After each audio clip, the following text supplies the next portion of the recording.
تاریخی اعتبار سے مصائب ہے ہی مختصر ترین، ہاں، لیکن مصائب کے لیے ہجوم شرط نہیں.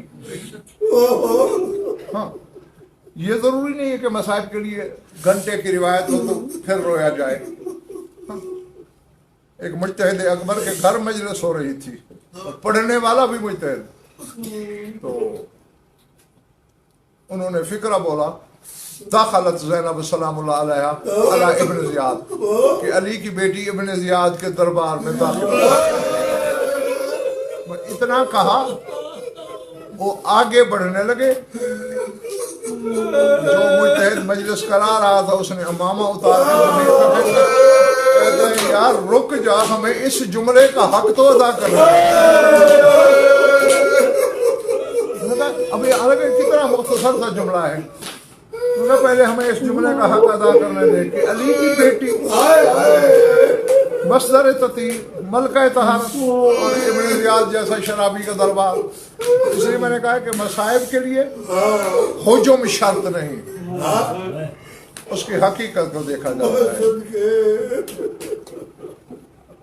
کون سا بطول کا بیٹا ایسا ہے جو یا تلوار سے یا زہر سے.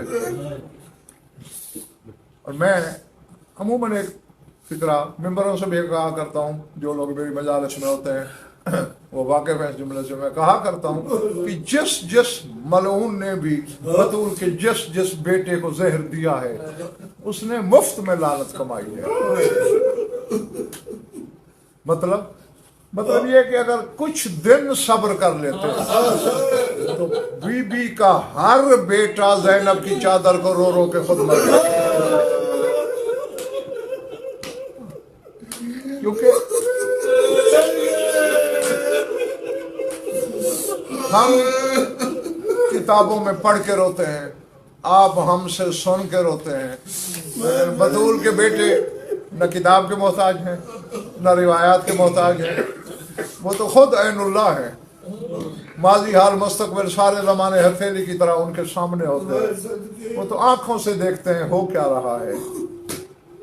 جی صادق آل محمد کا واقعہ پڑھا ہے میں نے کتابوں میں، خدا واحد کی قسم کلیجہ پانی ہو جاتا ہے. منصور ملعون، جسے منصور دوانگی کے نام سے زمانہ جانتا ہے، اس نے رات کو چوری خفیہ سرکار صادق آل محمد کے گھر میں آگ لگوا دی تھی. گھر جل گیا، اساس البیت سامان جل گیا. دوسرے دن شیعہ اکٹھے ہوئے کہ یار ظالم نے مولا کا گھر جلا دیا، چل کے مولا کو افسوس کریں.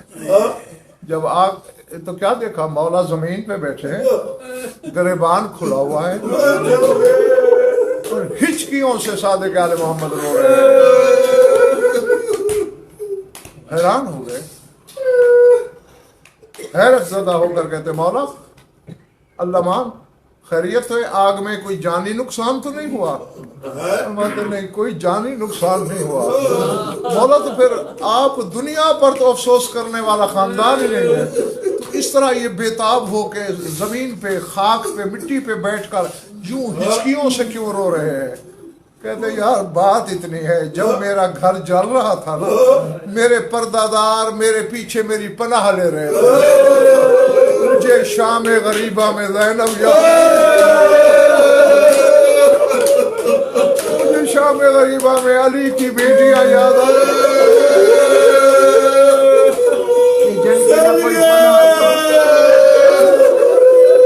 جن کی وہ پناہ لے سکتی تھی، اس پہ غشی تاری تھی. اسی لیے میں نے کہا ہے کہ بطول کے ہر بیٹے کو اپنے غم نے نہیں رلایا، بلکہ علی کی بیٹی کی بے حجابی نے، ملکہ شام کی بے ردائی نے ہمیشہ رلایا ہے. اور منصور رعین نے ہی سرکار کو زہر دلوایا ہے. بس ایک فکرہ کہہ کر میں دعا مانگنے لگا ہوں، اور وہ فکرہ اپنے مقام پر ایک پوری تاریخ ہے، اور ذہن میں رکھیے گا یہ کسی ادادار کی حسرت میں بیان نہیں کر رہا. کسی پڑھنے والے ذاکر کی حسرت بیان نہیں کر رہا بلکہ حجت خدا کی حسرت بیان کر رہا ہوں۔ زہر ملا ہے سرکار کو، روایتیں 2-3 ہیں لیکن موثق روایت یہ کھجور میں زہر دیا گیا ہے صادق آل محمد کو۔ اب زہر ہے اور جتنی نفاست تخلیق میں ہو، جتنی نزاکت بدن میں ہو، تکلیف بھی اتنی ہوتی ہے۔ اب جب زہر ملے، جس کو زہر دیا جائے وہ تڑپتا بھی ہے، اس کا کلیجہ بھی کٹتا ہے، اور جب زہر کلیجے میں اترتی ہے تو پھر خون کی الٹیاں بھی آتی ہیں۔ تو لفظ یہی پڑھا ہے میں نے کہ خون کی پہلی الٹی آنے لگی